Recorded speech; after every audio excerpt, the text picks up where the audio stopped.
Hello everyone, I'm your digital host, Tatyana White. Welcome back to another episode of the 48 Recap, the one-stop shop to catch up on some of the top news stories of the week, including an update following the death of two men involved in a boat crash on the Tennessee River, an update on the Mac Marquette trial, some local hemp businesses are feeling the impact of the Alabama hemp ban, high school football season is back in the Tennessee Valley, and so much more. I hope you all are having a wonderful weekend so far. Let's get into this weekend's recap. One of the top news stories this week was out of Florence. We have a 48 News update from last weekend where two men were killed in a tragic boat crash. 48's Aria Pond sat down with the family as they mourned the loss of these two men. Riley Sandlin Vaughn says that her father, Mike Sandlin, and his best friend, Kim Wallace, were right here on the Tennessee River when tragedy struck Saturday night, and the two were killed in a boat crash. Now she wants the entire community to know exactly what type of friendship they had. They were two of a kind. You could search this world high and low and you wouldn't find two more men like them. Sandlin Vaughn says Mike Sandlin and Kim Wallace were friends for decades and fished as much as they could on Pickwick Lake. They never left each other's side. They were best friends. She says Saturday was supposed to be like any other, the two spending their day on the lake. But around 9:15 p.m., deputies say their boat somehow collided with a barge, throwing them overboard and killing them. And if somebody else would have capsized, I know those two men would have jumped in and given their last breath to save somebody else. Wallace was found first near the crash site. Sandlin was found on the second day of the search downriver. Sandlin Vaughn says her father just recovered from a liver transplant, making this especially hard for her family. He fought a liver transplant, got a whole brand new liver, was doing great, recovering, and then happened to get in a boat one night, and it's just how life is. Vaughn says selfishly she wishes she had more time with them both. However, she knows that if they had a choice, then that was how they wanted to go. Both of them passing together, it was just a double blow. And but if it was going to happen, they would want to go together and doing what they love. And that's what happened. The U.S. Coast Guard is investigating this crash. I have reached out to them for more information, but officials still have not gotten back to me. Reporting in Sheffield, Aria Pons, 48 on your side.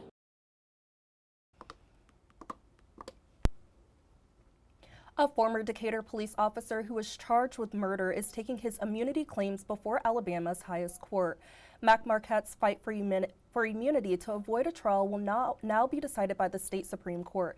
It's his second time taking a key issue in his case to the Supreme Court. Marquette's lawyers asked for his trial, which is set for September, to be pushed back partially because they didn't expect the Supreme Court to make a ruling on his immunity from prosecution in time. The judge approved the motion to delay the trial. This is now the third time this trial over the Steve Perkins shooting death in 2023 has been pushed back. Marquette's first request to dismiss his case was denied by the Supreme Court back in March. Now he's asking for immunity from the state's highest court after his claims were rejected by a Morgan County judge as well as the Alabama Court of Criminal Appeals. Steve Perkins' brother, Nick Perkins, said he's not surprised by Marquette's persistence in delaying the trial, but he expects the trial to happen. And after all these years, he said he and his family just want closure.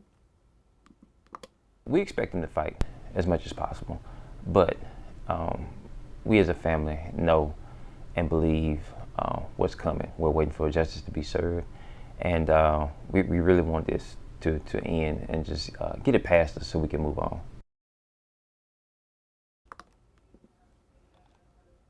Marquette has to file his appeal with the state Supreme Court by August 29th. If the Supreme Court grants his immunity claims, there won't be a trial. Otherwise, Marquette's trial is set for November.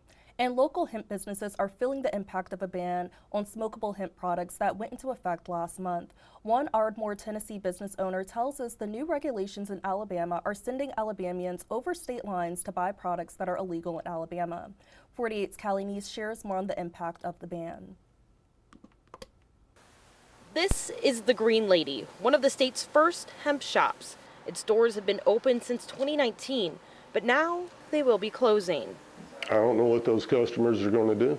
Jason Pauls is the owner of the Green Lady, and he told me that House Bill 445 is to blame. The bill, now a law, bans smokable hemp in the state of Alabama. It also limits the amount of THC in other products, like gummies, to just 10 milligrams. The bill's sponsor, Andy Witt, tells me that this law will keep the products out of the hands of children and teens. Again, 41% of the DUIs in the state of Alabama are THC regulated. That's the reason we have got to regulate this product, and we've got to have someone oversee and license this product and take it out of the hands of our youth and our kids. Paul says this took hundreds of products off of his shelves and his livelihood, adding that this was more than a store to him. He says his products helped people with everything from arthritis to addiction. And we hate to leave our community this way. I know it was nothing of our fault because we've done an amazing job here. But I just want to say thank you for the time that we've been allowed to do what we've been able to do. Thank you. Reporting in Huntsville, Callie Neese, 48 News, on your side. A North Alabama man was shot multiple times and survived, and now he's firing back. He's now suing the man who shot him at an abandoned home in Madison. The victim's attorney admits his client was trespassing, but he said it did not justify the use of deadly force. 48's Nick Ballinger has more on this story. The scene, an abandoned house in the woods off Waltriana Boulevard in Madison. Attorney Eric Artrip says his client, Christopher Mitchell, went inside looking for scrap metal to sell. I think he was trespassing, just straight up. I think he should not have been there. He should not have been doing what he was doing. But he says that didn't warrant his client being shot 4 times, including twice in the chest and twice in the legs. Let's face it, nothing in that house could have been that expensive, and it's not worth anybody losing their life over. Artrip says fortunately his client didn't lose his life, but he spent days in the hospital after that 2023 shooting. This lawsuit against the property owner, James Sharp, claims Sharp saw Mitchell on motion cameras outside the home he owned. It says Mitchell, unarmed, climbed through an already open window into what he saw as an abandoned home. Sharp then told Mitchell to come outside. The suit claims as Mitchell was walking towards the window to climb out, he was shot 4 times. Sharp called police after he shot Mitchell. You're allowed to defend your castle, if you will, and the people in it, yourself and your family, your loved ones. This is not Sharp's home. This was, by all accounts, an abandoned house. Alabama law only protects the use of deadly force if you believe your life is in danger. Artrip says because his client was unarmed and was trying to leave the home, he didn't deserve to be shot 4 times. While deadly force can be used to protect people, it is inappropriate to protect things. And no one should lose their life over some scrap lumber or hardware.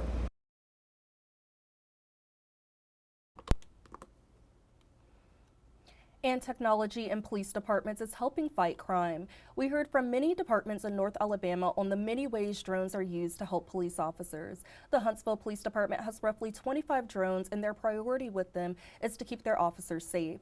Huntsville Police Department has had a drone program for 6 years now, and they have almost 30 pilots. They have utilized this technology to find missing children, go before officers into potentially dangerous scenes, and locate suspects.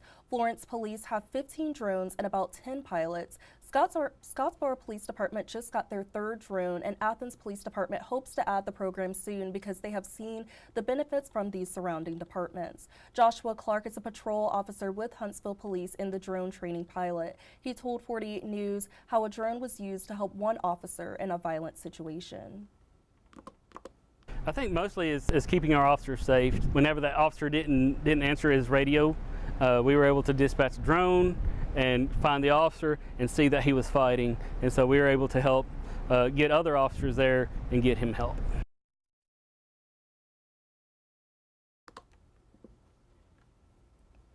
Since there are so many drones and pilots at Huntsville Police Department, Clark says they assist with the Madison County Sheriff's Office and surrounding areas when they need an eye in the sky. And it is officially football season, and our 48 Blitz team was all over the Tennessee Valley covering high school games, but our game of the week was in Florence. Our newest sports reporter, Kaylee Tinglestad, has the highlights from Madison Academy taking on Mars Hill. Lots of action early in this one, so we're going to start late in the first. Tie game at 7. Jackson pinned too fast for the camera. He takes it in for his second score of the night. But the visiting Mustangs aren't backing down. After a long drive, Dalen Scott breaks through to even the score. It's tied up at 14. Now this is where the momentum starts to shift after a near 50-yard one. Panthers lead by 7, but that's just not enough. Isaiah Owens comes up big with the pick and takes it down the sideline all the way to the house. Morris Hill enters the half up 30-14. The Mustangs would come out of the locker room hot, trying to cut the deficit, but the Panthers quickly put out that fire. This one was all Cats. Morris Hill wins it 51-27.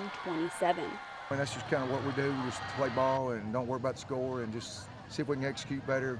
We got a lot of older guys, and so I was really proud to see the way they played ball tonight.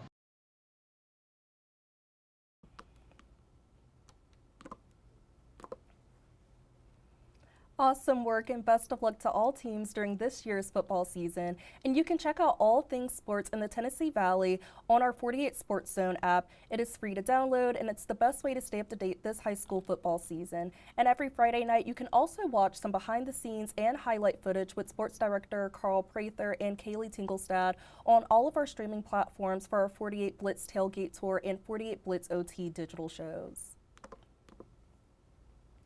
And coming up after the break, a look into a Huntsville teacher and author who recently released a children's book to inspire children to envision themselves in a STEAM career, checking out some great events happening in the Huntsville and surrounding areas this weekend. All that and more when we come back.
Hello everyone and welcome back to the 48 Recap. I had the pleasure of sitting down this week with Huntsville author Laura W. Carter. She is inspiring and empowering children to the limitless possibilities of STEAM careers. And STEAM is an acronym that stands for Science, Technology, Engineering, Art, and Math.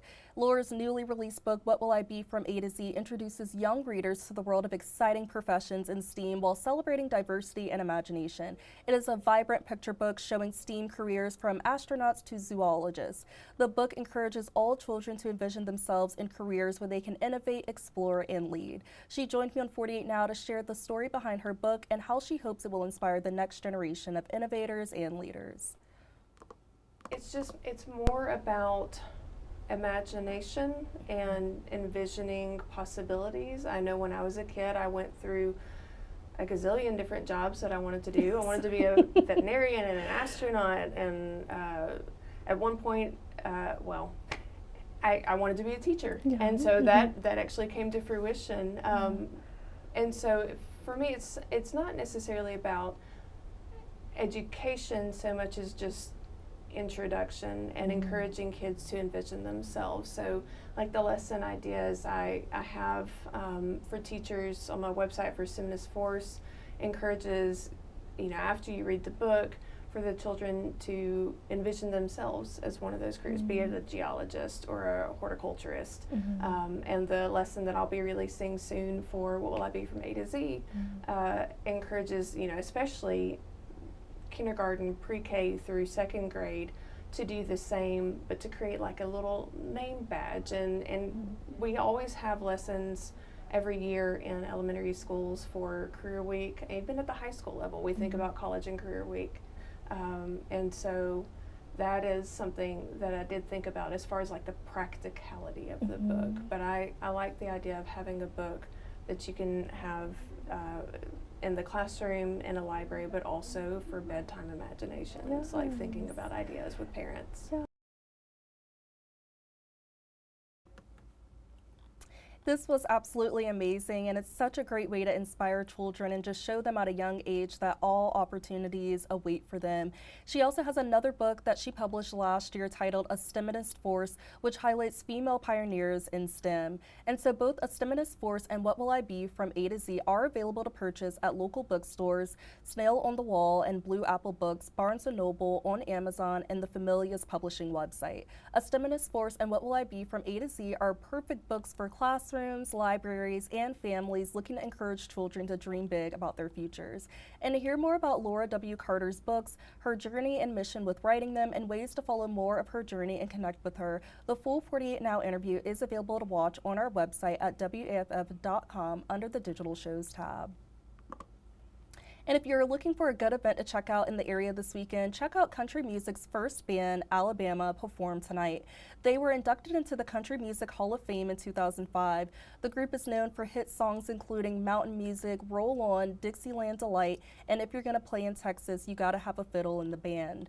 You can check out Alabama's performance tonight at the Orion Amphitheater. Tickets can be bought on the Orion website. The Opala South Door opens at 5 p.m., doors open at 5:30 p.m., and showtime is at 7 p.m. And the Fat Jam is happening today at 6 p.m. at Black Umbrella Studio. There will be several food trucks, a full bar, 12 bands of all genres, as well as comedians, poets, magicians, and more in between the bands. There will also be DIY vendors during the event. There will be this will be a 4-hour family-friendly event with nonstop entertainment, and tickets are only $12, so you definitely don't want to miss out. And there are just some really great events happening in the city and surrounding areas this weekend, so be sure to go out, have some fun, and check out some of these events. And also make sure to go look at Huntsville.org's event tab and WeAreHuntsville.com's event calendar to see more events happening in the area. That's all I have today for the 48 recap. Thank you all for tuning in. Don't forget to tune into 48's Weather Extra segments. Our meteorologists go live every Monday through Friday at 10:30 a.m. and 9:30 p.m. and every Saturday and Sunday at 8:15 a.m. and 4:30 p.m. Forecaster Jada Russell will join you all here at 4:30 today for another edition of Weather Extra. And this is just another way to give you all extra insights on the latest weather forecast. So be sure to download our 48 apps and follow us on our Facebook and YouTube channel so you don't miss any updates on the weather. And also tonight, we will not have a 5 p.m. or 6 p.m. newscast due to golf and NASCAR coverage, but we will have a 5 p.m. fastcast so you can tune into our digital platforms to see that. And if you would like to stay connected with me throughout the week, please be sure to follow my Facebook page at Tatyana White, WAFF 48. Take care, everyone, and I will see you all back here next Saturday. I hope you all have a great rest of your weekend.